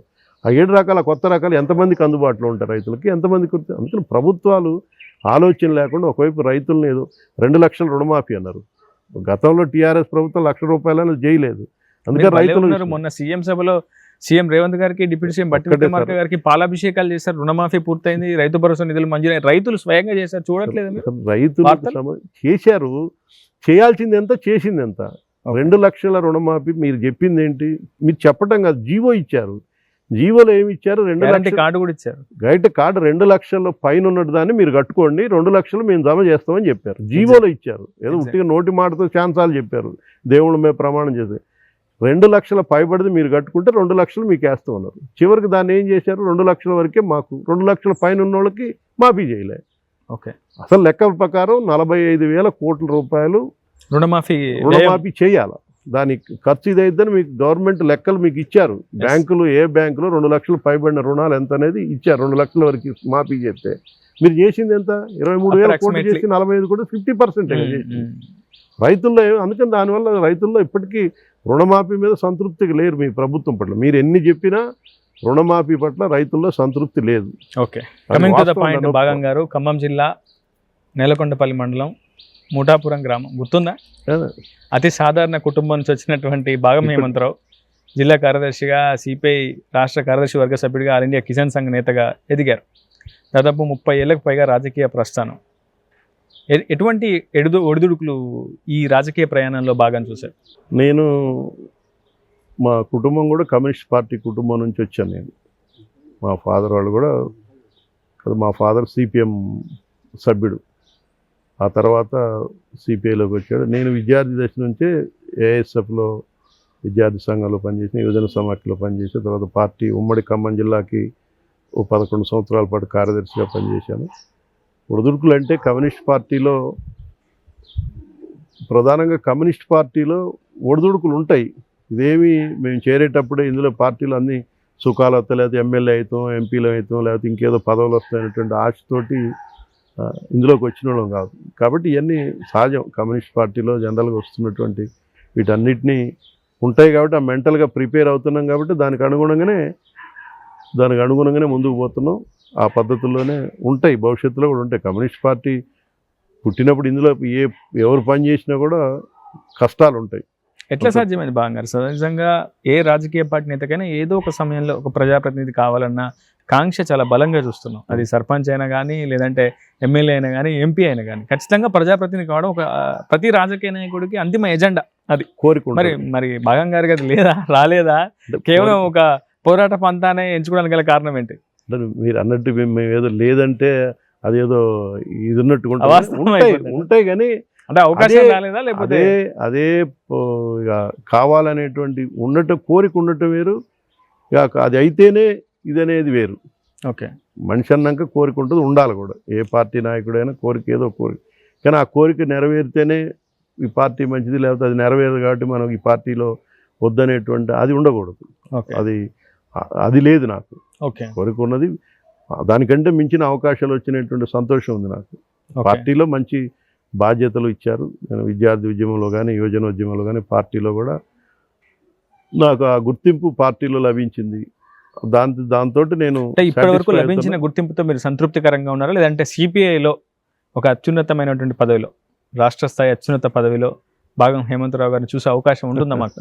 ఒక ఖమ్మం జిల్లా వాసిగా అడుగుతాను. అంటే నేను దానికోసం ఏం పని చేయలేదు. నేనైతే కమ్యూనిస్ట్ పార్టీలో మా కుటుంబం, మా బ్రదర్స్ ఇద్దరు మంచి ఎడ్యుకేటెడ్స్. నేను కూడా ఇందులోకి రాకుండా ఉంటే నేను కూడా మంచి మా బ్రదరు ఎక్సైజ్ సూపరింటెండెంట్, పెద్ద బ్రదర్, బ్రదరు డాక్టరు. నేను కూడా మంచి స్టడీ, ఎప్పుడు నేను సప్లిమెంటరీ ఎగ్జామ్ రాయటం అనేది తెలియదు నా డిగ్రీ దాకా కూడా. ఎప్పుడు ఒకవైపు ఇంటర్మీడియట్ నుంచి ఏఎస్ఎఫ్లో తిరిగినా కూడా వాళ్ళు ఇంకో ఎగ్జామ్ సప్లిమెంటరీ ఎగ్జామ్ రాయలే. నేను గోల్ సప్లిమెంటరీ తర్వాత లాలోనే సప్లిమెంటరీ ఎగ్జామ్ రాయాల్సి వచ్చిందని రాయకుండా వదిలిపెట్టిన, లా ఎల్ఎల్బిని మధ్యలో వదిలిపెట్టిన. అంతటా నేను కూడా ఇందులో రాకుండా ఉంటుండు, కానీ అంత మాత్రం నేనేమి ఇప్పుడు నేను కూడా అటు పోయి ఉంటే పెద్దోడిని అయ్యేటోండి కదా, పెద్ద ఏదో జాబ్ వచ్చేది కానీ అటువంటి ఆ అసంతృప్తి అయితే లేదు. కమ్యూనిస్ట్ పార్టీలో ఆ గుర్తింపు, నాకు ఇందులో పనిచేసిన గుర్తింపు కూడా నాకు వచ్చింది అనేటువంటి సంతృప్తితో ఉన్నా. సరే, ఇంకా పెద్ద బాధ్యత అంటే ఇవేం కమ్యూనిస్ట్ పార్టీలో పదవులు వస్తుంటాయి కానీ ఏ బాధ్యతలే ఇవి. కమ్యూనిస్ట్ పార్టీలో ఇంకా ఏది పోయినా బాధ్యత, శ్రమ ఇవన్నీ కూడా చేయాలి. మనం బాధ్యతలు తీసుకొని పని చేయకపోతే కూడా మనం ఫెయిల్ అయితే అది ఉద్యమానికి నష్టం, మనకు కూడా వ్యక్తిగతం కూడా అది నష్టం కలిగించేటట్టు. 1925 సంవత్సరం సిపిఐ పార్టీ ఆవిర్భావం, సరిగ్గా అదే సంవత్సరంలో రాష్ట్రీయ స్వయం సేవక్ కూడా ఆవిర్భవించింది. ఈరోజు ఒక్కసారి సిపిఐ, ఆర్ఎస్ఎస్ ఈ రెండు భిన్నమైన సిద్ధాంతాలతో ముందుకు వచ్చాయి ప్రజల ముందుకు. ఒకటేమో విస్తృతంగా విస్తరించేసింది ఆర్ఎస్ఎస్, విస్తరించిన కమ్యూనిస్ట్ పార్టీ ఆఫ్ ఇండియాను ఒక దశలో కుచించుకుపోయింది. కారణం ఏంటి? మీరేమన్నా వైఫల్యం చెందారా? మీరేమన్నా తప్పటడుగులు వేసారా? ప్రజలకు మీరు దూరం అయ్యారా? ప్రజలే మిమ్మల్ని దూరం పెట్టారు? మీరు అన్నది వాస్తవం. ఇది జనరల్గా మా శ్రేణుల్లో కూడా వస్తున్న ప్రశ్న ఇది. ఏంటి 25లో పుట్టిన ఆర్ఎస్ఎస్ ఇలా వ్యాప్తి చెందింది, అధికారంలోకి వచ్చింది. మనం ఏంటి ఇది? ఎందుకంటే 52లో ఎన్నికలు జరిగినప్పుడు 1వ పార్లమెంట్, 2వ పార్లమెంటు, మధ్యలో 1-2 తప్పితే 12వ పార్లమెంటు దాకా కమ్యూనిస్ట్ పార్టీ ప్రధాన ప్రతిపక్షం. అవును. ఇవాళ ఏంటి సీట్లు 8 సీట్లకి లెఫ్ట్ పడిపోయింది, మధ్యలో 64 సీట్లు ఒకసారి యూపీఏ మొన్నలో ఉన్నా ఏం తగ్గిపోయిందనే ప్రశ్న జనరల్గా అందరి పెట్లో మా కేడర్లో కూడా ఉంది. ఆ నిస్పృహ, నిరాశ, ఏంటి మన పరిస్థితి, తగ్గుతున్నాం, పెరగట్లేదు. దీనికి వాస్తవంగా రకరకాల కారణాలు ఉన్నాయి. ముఖ్యంగా ప్రధానమైనటువంటి కారణం నా అభిప్రాయంలో కమ్యూనిస్టు ఉద్యమంలో వచ్చినటువంటి చీలిక చాలా నష్టం చేసింది కమ్యూనిస్టు ఉద్యమానికి ఈ దేశంలో. అది ఏ కారణం అన్న చేతను కానీ కమ్యూనిస్టు ఉద్యమంలో వచ్చినటువంటి 64లో చీలిక, మళ్ళీ 67లో చీలిక, 69 తర్వాత చీలిక పీలికలు కావటం ప్రజల్లో ఆ విశ్వాసాన్ని దూరం కావటంలో అది ఒక ప్రధానమైనటువంటి పాత్రనే నేను భావిస్తాను. దాంతోపాటు వాళ్ళు చేసినటువంటి కులాలని, మతాలని ఇవన్నీ ఉపయోగించుకోవటం, వచ్చినటువంటి నూతన ఆర్థిక విధానాలు, ప్రపంచీకరణ, కార్పొరేటీకరణ, దీంతోపాటు మేము ఇప్పటిదాకా ఎవరినైతే ఒక వరల్డ్లో ఒక ప్రత్యామ్నాయంగా చూపించిన సోవియట్ యూనియన్ దెబ్బతినటం, ఇవన్నీ ఉద్యమం కొంత బలహీనపడటానికి ఇదంతా కూడా కొన్ని కారణాలు ఉన్నాయి. కాకపోతే ఒకటి వాస్తవం, ఇప్పుడు అంటే పార్లమెంట్లో సభ్యుల సంఖ్య దీని రీత్యా తగ్గిందని చెప్తారు. ఓకే. ఇప్పుడు మొన్న నేను ఒకటే కమ్యూనిస్టుల ప్రాబల్యం తగ్గిందనేటోళ్ళకి మేము చెప్పేది ఏంటిదంటే, మొన్న అమెరికా ట్రంప్ 250వ అమెరికా దీన్ని జరుపుకున్నారు. ఆ ప్రసంగంలో ట్రంప్ చెప్పిన మొట్టమొదటి మాట కమ్యూనిస్టు భూతం ప్రమాదం అనుకుందని మాట చెప్పాడు ట్రంప్. నిజంగా ఏం అమెరికా పార్లమెంట్లో కానీ సెనేట్లో కానీ ఒక కమ్యూనిస్ట్ పార్టీ మెంబర్ కూడా లేడు. ఓకే. సింగిల్ మెంబర్ సెనేట్లో లేడు, పార్లమెంట్లో లేడు, అమెరికన్ సెనేట్లో. కానీ చెప్పిండంటే ఆ భావజాలం, దాని యొక్క శక్తి ఏంటో అమెరికా ట్రంప్కు తెలుసు, పెట్టుబడిదారులకు తెలుసు. ఇలా అవసరాన్ని గుర్తిస్తారు. ఇప్పుడు ముఖ్యంగా మన దేశంలో కూడా కమ్యూనిస్టుల అవసరం ఇప్పుడు ఇంకా పెరిగింది. ఎందుకంటే కమ్యూనిస్టులు ఒకనాడు బలంగా ఉన్నప్పుడు ప్రజలకు ఉపయోగపడేటువంటి ఇందిరాగాంధీ టైంలో కమ్యూనిస్టులు బలంగా ఉన్న ఆనాడు ఇందిరాగాంధీ సపోర్ట్ చేస్తే రాజభరణాలు రద్దయినాయి, బ్యాంకుల జాతీయకరణ జరిగింది, భూ సంస్కరణ చట్టం వచ్చింది.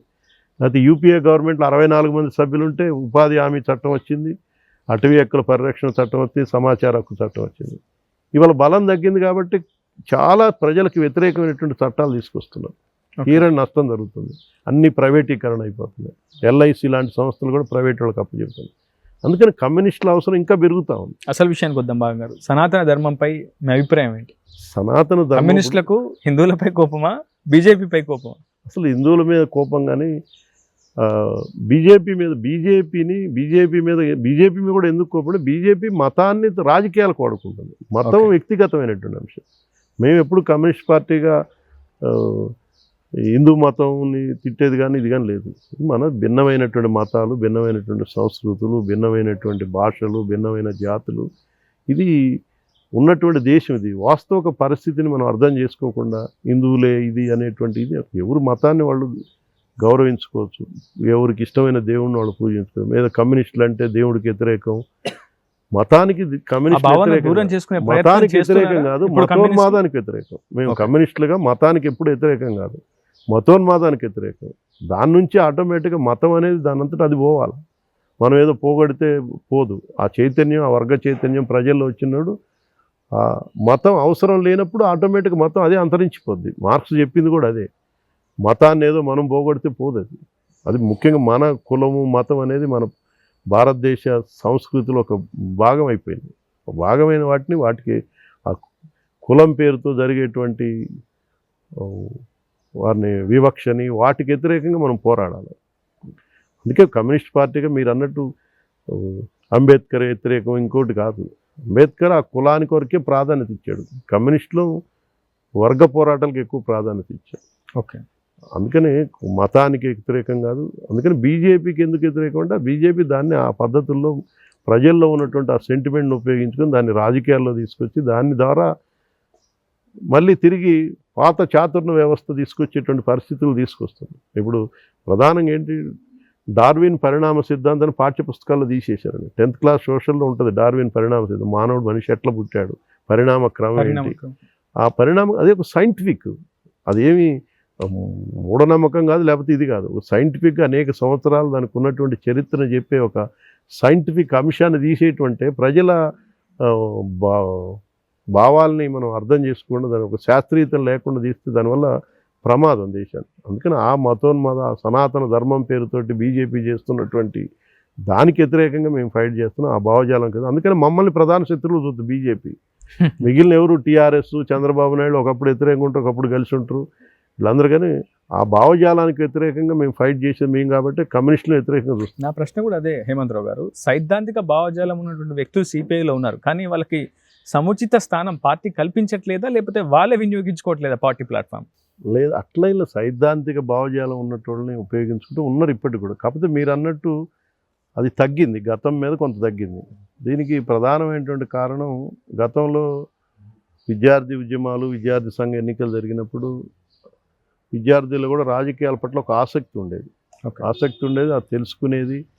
దాని ద్వారా ఎక్కువ చదువుకున్న వాళ్ళందరూ కూడా కమ్యూనిస్ట్ ఉద్యమం వైపు ఆకర్షితులయ్యేటోళ్ళు బాగా ఎక్కువ. దాంతో తర్వాత కాలంలో పార్టీలో పనిచేసేది. ఇప్పుడు ఆ విద్యార్థి సంఘాల ఎన్నికలు లేకపోవటం, ప్రభుత్వ పాఠశాలలు ముఖ్యంగా హయ్యర్ ఎడ్యుకేషన్ అనేది దూరం. అంతకుముందు హయ్యర్ ఎడ్యుకేషన్ అంటే గవర్నమెంటే ఉండేది, ప్రైవేట్ ఉండదు. ఇప్పుడు ప్రైవేట్ వచ్చినాక కెరీరిజం పెరిగింది.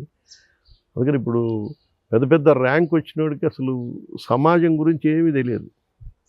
ఇప్పుడు ఇంటర్మీడియట్లో వాడికి 90%, 99%. మీరు ఏం తెలియదు అంటున్నారు. ఇప్పుడు జెన్జీ తరం అంతా కూడా సామాజిక మాధ్యమాల్లో ఉద్యమాలను రూపొందించే పనులు నిమగ్నం. ఇప్పుడు వస్తుంది మళ్ళీ, ఇప్పుడు నిమగ్నం అయ్యారు. మనం ఇప్పుడు మళ్ళీ ఇంటర్మీడియట్ కానీ higher education. Cockroach Janata party మనం ఎగ్జాంపుల్ తీసుకుంటే ఒక పెద్ద ఉద్యమాన్ని దేశవ్యాప్తంగా వాళ్ళు యువతరంతో నిర్మించగలిగారు. ఇప్పుడు ఇక్కడ కొన్ని వామపక్ష పార్టీలు, ఉదాహరణకి సిపిఐ తీసుకుందాం, మూస ధోరణులు ఇప్పటికీ ఒక పురాతనమైన రాజకీయ ఆ ధోరణిలోనే ఇంకా అవలంబిస్తున్నారు, ఇంకా వాళ్ళు అప్డేట్ కాలేదు. మీరు ఒక అభిప్రాయం లేదా? మేము కూడా గుర్తించినాం. ఈ మారిన పరిస్థితులకు అనుగుణంగా మనం కూడా మారాలా. మన ఆలోచన విధానాల్లో మార్పు రావాలా, మన పోరాట పందాల్లో మార్పు రావాలా, మన పని పద్ధతుల్లో మార్పు రావాలి. వీటన్నిటిలో మార్పు రావాలని మేము కూడా సీరియస్గా మా మహాసభలో వీటిల్లో కూడా చర్చిస్తాం. మీరు అన్నట్టు ఒక జనరేషన్, ఆ జనరేషన్కి అనుగుణంగా మనం పోవాలా. ఎగ్జాక్ట్లీ. ఇప్పుడు నిజంగా ఒక చిన్న సోషల్ మీడియాలో పెట్టిన దాంతో అంత రియాక్షను జనంలో వచ్చింది, కోట్ల మంది దానికి రెస్పాండ్ అయ్యారు. అంటే దాన్ని మనం ఎందుకు ఉపయోగించుకోలేకపోతున్న చర్చ మాలో కూడా ఉంది. అందుకని దానికి అనుగుణంగానే మనం చేయాల్సిన పని ఎవరో ఒక వ్యక్తి ఇక్కడ లేనటువంటి ఏదో దేశంలో ఉండి చేస్తేనే అంత రెస్పాన్స్ వచ్చింది. మనం ప్రజల్లో ఉండేటోళ్ళం ఆ సమస్య మీద మనం ఆ పద్ధతుల్లో దాన్ని సోషల్ మీడియాను కూడా మీరు అన్నట్టు సోషల్ మీడియాని బూర్జువా పార్టీ, మనకి మీడియా ఉండదు. మీడియా అంతా ఆటోమేటిక్గా ఇప్పుడు సెంట్రల్లో ఉన్న మీడియా మొత్తం బీజేపీ అయిపోయింది. మనకి ఉన్న సోషల్ మీడియా మార్గం. అందుకని ఈ సోషల్ మీడియాలో ఎక్కువ ఇది చేయాలి. ఇప్పుడు సోషల్ మీడియా కమిటీలు కూడా మేము పార్టీలు అంతా ఒక వింగ్ లెక్క సపరేట్గా దీన్ని గ్రామ స్థాయి దాకా దీన్ని తీసుకోవాలంటే అప్డేట్ అవ్వాలన్న నిర్ణయానికి అయితే వచ్చేసారు. డెఫినెట్గా ప్రజల మార్క్సిజం చెప్పింది కూడా అదే. మూస పద్ధతుల్లో మార్క్స్ చెప్పింది కూడా సిద్ధాంతాన్ని ఎప్పుడు మూస పద్ధతుల్లో దాన్ని అట్నే ఉండి ఇది మక్కీగా అమలు చేయాలనేటువంటి ఇది అది మార్క్సిజం కాదు, ఇది సైంటిఫిక్ సిద్ధాంతం. ఆయా పరిస్థితులు, ఆయా కాలానుగుణంగా ఆ పరిస్థితులకు అనుగుణంగా దాన్ని అన్వయించుకొని పనిచేస్తేనే మార్పు వస్తుంది. మనం కొంత దాంట్లో దాన్ని ఇంప్లిమెంట్ చేయలేదు కాబట్టి మనకి ఈ ఫలితాలు వచ్చిందో మేము కూడా గుర్తించినాం. దానికి అనుగుణంగా మన పని పద్ధతుల్లో, మన ఆలోచన విధానాల్లో ఈ జనరేషన్కి అనుగుణంగా మార్పు చెందాలి. డెఫినెట్గా అది అవసరం. మేము కూడా దాన్ని గుర్తించినాం. ఈ మధ్య కాలంలో కమ్యూనిస్ట్ పార్టీ నేతలు చాలా పెద్ద స్టేట్మెంట్ చేశారు. సిపిఐ రాష్ట్ర కార్యదర్శి కూనంనేని సాంబశివరావు వామపక్ష భావజాలం ఉన్నటువంటి పార్టీలన్నీ ఒక రాజకీయ పార్టీగా అవతరించాల్సినటువంటి సమయం ఆసన్నమైంది. చాలా పెద్ద స్టేట్మెంట్. అందరి దృష్టిని కూడా ఈ స్టేట్మెంట్ ఆకర్షించింది. నిజంగా ఇది సాధ్యమవుద్దా, కలగానే మిగిలిపోద్దా? ఎందుకంటే ఒక్కొక్కరు అందరూ సిపిఐ నుంచి చీలికగా విడిపోయిన వారే. మళ్ళీ వీరందరూ కలిసి ఒక రాజకీయ పార్టీగా అవతరిస్తే అసలు ఆ పార్టీకి నాయకత్వం వహించేది ఎవరు? ఇది జనరల్గా కమ్యూనిస్టులు కలవాలా, ఒక పార్టీగా అవతరించాలనేది మా కోరికే కాదు. మన అభిమానించేటువంటి ప్రజలు, వామపక్ష అభిమానులు అందరి కోరిక ఇది. ఇది అనేక సందర్భాల్లో మాకు వ్యక్తం చేస్తుండ్రు. వాళ్ళకి ఏంటంటే ప్రేమ, కమ్యూనిస్టుల మీద ప్రేమ, మన మీద వేరే ఉద్దేశంతో కాదు. కలిస్తే సాధ్యమైంది. ఒకరిదేమో వర్గ పోరాటం, ఒకరిదేమో ప్రజాస్వామ్య పోరాటం, ఒకరేమో పార్లమెంటరీ పంద, ఒకరేమో విప్లవ పంద. ఇప్పుడు విభిన్న మార్గాలు ఒక దారిలోకి ఎలా వస్తాయి భాగంగా? పరిస్థితులు డెఫినెట్గా తీసుకొస్తాయి, ఆ టైం వచ్చినప్పుడు తీసుకొస్తాయి. ఇప్పుడు మావోయిస్టులు ఉన్నారు, మావోయిస్టులు తుపాకీదారు వస్తుందని పోయారు మనకి. మేము ఆనాడే చెప్పాం, ప్రజల్లో ఆ ఇది రానప్పుడు మనం తుపాకులతోటి పోరాటం చేసి ఇంత పెద్ద రాజ్యానికి వ్యతిరేకంగా పోరాటం చేసి ఇప్పుడు పరిస్థితి అర్థమైంది కదా. ఇన్ని సంవత్సరాల తర్వాత నేను ఏమి సాధించలేదనేది అర్థమైపోయింది. ఇప్పుడు లొంగిపోవటం కానీ వాళ్ళకి ఎన్కౌంటర్లు చేసినా మనం లొంగిపోయిన పరిస్థితి అదే. ఇప్పుడు ఏదో ఒకటి గత్యంతరం లేదు. ఈ పరిస్థితి ఎట్టుంటే ఇప్పుడు బీజేపీ ప్రమాదం ఇంకిది పెరిగితే ఆటోమేటిక్గా కలవాల్సిన పరిస్థితి వస్తుంది. ఎవరు ఏమి ఆపినా ఆగదు. ఓకే, అవసరం కూడా. నిజంగా కలవాల్సి వస్తే ఆ పార్టీకి నాయకత్వం ఎవరు వహిస్తారనేది ఇప్పుడు అక్కడే వచ్చింది సమస్య. అంత కొంతకాలం సిద్ధాంత వైరుధ్యాలు అంత పెద్దగా లేవండి. ఓకే, చీలికప్పుడు ఉన్నటువంటి అంతిమంగా అసమానత లేని సమాజమే అందరి లక్ష్యం అదే. కాకపోతే చీలికప్పుడు కొన్ని సైద్ధాంతిక పరమైనటువంటి విభేదాలు కొన్ని ఉన్నాయి. ఓకే, ఇప్పుడు ఆయన లేవు, కొంత తగ్గిపోయినాయి. ఓకే, ఒకనాడు ఏంటి చేరింది, 64లో సిపిఎం నుంచి చీలినప్పుడు వాళ్ళు ఏంది పోరాటం దీన్ని విప్లవం అంతానే ఉండాలని ముందుకు పోయారు. ఇప్పుడు అది లేదు కదా. లేదా కాంగ్రెస్ తోటి కొంత దూరం, ఇప్పుడు కాంగ్రెస్ తోటి అందరూ సిపిఐ కలుపుతున్నాం, సిపిఎం కలుపుతున్నాం. ఎగ్జాక్ట్లీ అంత అప్పుడున్నటువంటి అంత సైద్ధాంతికమైనటువంటి తేడాలు ఏం లేవు. ముందు చిన్నవి ఉంటాయి. కాబట్టి అల్టిమేట్గా ఇప్పుడు అందుకనే కొంత చర్చ కూడా జరుగుతుంది. ఇదివరకు ఇట్లెక్క అంత ఇది లేదు. కొంత ఐక్య కార్యాచరణ ఇవన్నీ కూడా ప్రజా సంఘాల మధ్య కొన్ని ఉద్యమాల సందర్భంలో అక్కడక్కడ చిన్న విభేదాలు ఎన్నికలప్పుడు ఇది ఉన్నా ఎక్కువ మ్యాక్సిమం ఎన్నికల్లో కూడా ఇప్పుడు ఏమన్నా బూర్జువా పార్టీలతో పొత్తు కుదరిన చోట మిగతా రాష్ట్రాల్లో కలిసి పనిచేస్తున్నాం. ఎక్కువ రాష్ట్రం 1-2 రాష్ట్రాలు మన దగ్గరే, తెలంగాణలోనే ఇది ఉంది. ఇప్పుడు పోయినసారి ఆంధ్రాలో ఇద్దరు కలిసి పోటీ చేశారు, తమిళనాడులో కలిసే పోటీ చేస్తున్నాం, బీహార్లో కలిసే పోటీ చేస్తున్నాం, యూపీలో కలిసే పోటీ చేస్తున్నాం, కేరళలో ఫ్రంట్లోనే ఉన్నాం, బెంగాల్లో కలిసే పోటీ చేస్తున్నాం. చాలా వరకు కొంత సమస్యల మీద పోరాటాలకు సంబంధించి కార్యాచరణ, ట్రేడ్ యూనియన్స్ మధ్య ఐక్యత పోరాటం కలిసే చేస్తున్నాం. ఇది ఆటోమేటిక్గా భవిష్యత్తులో కలిసి ఇంకా దీన్ని ఈ ఐక్య కార్యాచరణ ద్వారా భవిష్యత్తులో ఐక్యత కూడా సాధించేటువంటి ప్రయత్నం చేయాలనేది మా సిపిఐగా మేము పునరేకీకరణ, కమ్యూనిస్టుల పునరేకీకరణ జరగాలి. ఓకే, ఐక్యత కంటే పునరేకీకరణ జరిగితే ఒక విశ్వాసం ప్రజలు, ప్రత్యామ్నాయంగా మనం కూడా ప్రజల్లో ఉంటాం అనేది. ఎన్నో చారిత్రక పోరాటాలకు సిపిఐ నేతృత్వం వహించింది.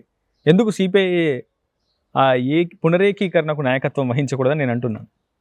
మేము ప్రతి దాంట్లో ముఖ్యంగా మా బర్ధన్ గారు జాతీయ కార్యదర్శి కూడా ఒక సీరియస్ ప్రయత్నం చేశాడు. కాకపోతే మిగిలిన పార్టీల నుంచి అంత దాన్ని కొన్ని ఇంకా సైద్ధాంతికమైనటువంటి దాన్ని వాళ్ళు చూపిస్తున్నారు.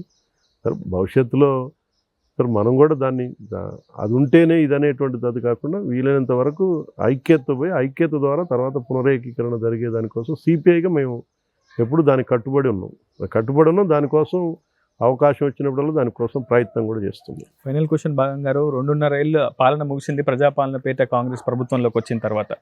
సో ఇప్పుడు సిపిఐ ఎటువంటి పాత్ర పోషించబోతోంది? ఎన్నికల సమయంలో బాధ్యతగా మిత్రపక్షంగా ఉన్నారు, అంతే బాధ్యతగా 2.5 ఏళ్ళు మౌనంగా ఉన్నారు. ఇకనైనా పోరాటాలకు సిద్ధమవుతారా? ఫైనల్గా తెలంగాణ ప్రజానికానికి సిపిఐ తెలంగాణ శాఖ ఇచ్చే సందేశం ఏంటి? కాంగ్రెస్ పార్టీ 2.5 సంవత్సరాల పాలన పూర్తయింది. ఇంకా కూడా ప్రజలకు ఇచ్చినటువంటి వాగ్దానం అమలు చేయటంలో 1-2 వాగ్దానాలు, ఏదో ఉచిత బస్సు ప్రయాణం కావచ్చు, కొన్ని కార్యక్రమాలు అస్సలు చేయలేదని మేము చెప్పట్లేదు, చేశారు 2-3. కానీ ఇంకా పూర్తి స్థాయిలో మీరు ఇచ్చినటువంటి హామీలను అమలు చేయటంలో ప్రజలు అసంతృప్తిగా ఉన్నారు. అమలు చేయలేదనేటువంటి అసంతృప్తి ఉంది.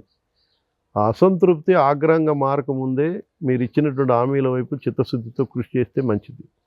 కొన్ని ఉంటాయి, కొన్ని ఆర్థికపరమైన ఇబ్బందులు ఇవి ఉన్నా ఆ ప్రయారిటీస్ని గుర్తించి దాన్ని చేసేటువంటి ప్రయత్నం చేయాలి.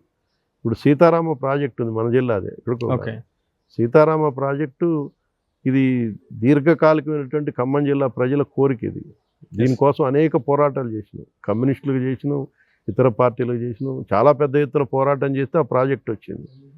రాజశేఖర రెడ్డి హయాంలో ఒక ప్రాజెక్టుకి వచ్చింది, అది రాజీవ్ సాగర్. దాన్ని పెట్టి కొన్ని కోట్ల రూపాయలు వృధాగా ఖర్చు పెట్టి పైపులు వేసారు, అది అయిపోయింది. టీఆర్ఎస్ గవర్నమెంట్ వచ్చింది, సీతారామ ప్రాజెక్టు అని దాన్ని 11,000 కోట్లతో అంచనాలతో ప్రాజెక్టు ప్రారంభించారు. 17,000, 19,000 అయిపోయింది. ఇప్పుడు 23,000 కోట్లు అవి పెరుగుతున్నాయి. టీఆర్ఎస్ ఏం చెప్పింది దాన్ని 22కు పూర్తి చేస్తారు, 24 అన్నారు, వీళ్ళు 26 అన్నారు, 24 అయిపోయింది, 26 అయిపోయింది. ఇంకా కూడా బడ్జెట్ కేటాయింపులు మొన్న 300 కోట్లు కేటాయించారు. ఓకే. ఈ ఎప్పుడు పూర్తయింది అంటే ఇప్పుడు ఏదో టెంపరీగా ఒక కాలువ తీసి దాన్ని రాజీవ్ గోదావరి లింక్ కెనాల్. జలాలని ఏనుకూరు లింక్ కెనాల్ తోటి ఇది కడుతుంది, అది కాదు కదా పరిష్కారం. అది పూర్తయితే పాలేరు రిజర్వాయర్ ఈ అవసరం లేదు. ఎగ్జాక్ట్. ఇప్పుడు ఏనుకూరు ఇప్పుడు అదొక వృధా ప్రాజెక్ట్. 100 కోట్లు, మున్నేరు నుంచి ఇప్పుడు మళ్ళీ 160 కోట్లు పెట్టి ఇంకొకటి మళ్ళీ లిఫ్ట్ ఏదో అది పెడుతున్నారు మళ్ళీ లిఫ్ట్. ఇవన్నీ అసలు ప్రాజెక్ట్ పూర్తయితే ఇవన్నీ వృధా కదా. ఆ 160 కోట్లు ఈ 100 కోట్లు వృధా అయిపోతుంది తర్వాత. ఎగ్జాక్ట్లీ. ఇప్పుడు ఏదో తాత్కాల మేము అనేది ఏంటంటే ఆ సీరియస్నెస్, ఆ బడ్జెట్ కేటాయింపులు చేసి సీతారామ ప్రాజెక్ట్ని పూర్తి చేయడంలో ఈ ప్రభుత్వం కూడా నిర్లక్ష్యం చేస్తుంది. ఓకే. చెప్పాలి, నిన్న కూడా ముఖ్యమంత్రి గారు దాని మీద ఒక ప్రకటన చేయలేదు, స్పష్టమైనటువంటి ప్రకటన మేము కోరాము. ఆయన రాకముందే కూడా చెప్పాము, మీరు సీతారామ ప్రాజెక్ట్ ఎప్పటిలోకి పూర్తి చేస్తారో, ఎన్ని కోట్ల నిధులు ఇస్తారో చెప్పండి. చెప్పకుండా అసలు ఖమ్మం జిల్లాకి ప్రధానమైనటువంటి ప్రాజెక్ట్ అది. ఆ ప్రాజెక్ట్ని పూర్తి చేయకుండా నువ్వు ఎన్ని మాటలు చెప్పినా ప్రజలు నమ్మే పరిస్థితి కాదు కదా. అయిపోయింది 2.5 సంవత్సరాలు, 3 సంవత్సరాలు అయిపోతుంది. ఇంకా 2 బడ్జెట్లు ఉన్నాయి, 2 బడ్జెట్లు ఎన్ని కోట్లు పెడితే అది కావాలి. ఓకే. నువ్వు కూడా కాకుండా పోతే మళ్ళీ ఇంకో ప్రభుత్వం వస్తే అది ఎక్కడ వేసిన గొంగళి అక్కడే ఉంటుంది కదా. Anyway, thank you so much okay sir. భాగం గారు, థ్యాంక్ యూ సో మచ్ మీ విలువైన సమయాన్ని మాకు ఇచ్చినందుకు. చూసంగా ఖచ్చితంగా అసమానతలు లేని సమాజ నిర్మాణం కోసం తమ పోరాటాన్ని ముందుకు తీసుకెళ్తామంటున్నారు సిపిఐ నేత భాగం హేమంతరావు. ఖచ్చితంగా యువతరానికి చేరువయ్యే విధంగా సిద్ధాంతాన్ని మరింత క్రిస్పీగా యువతరం ముందుంచుతామంటున్నారు.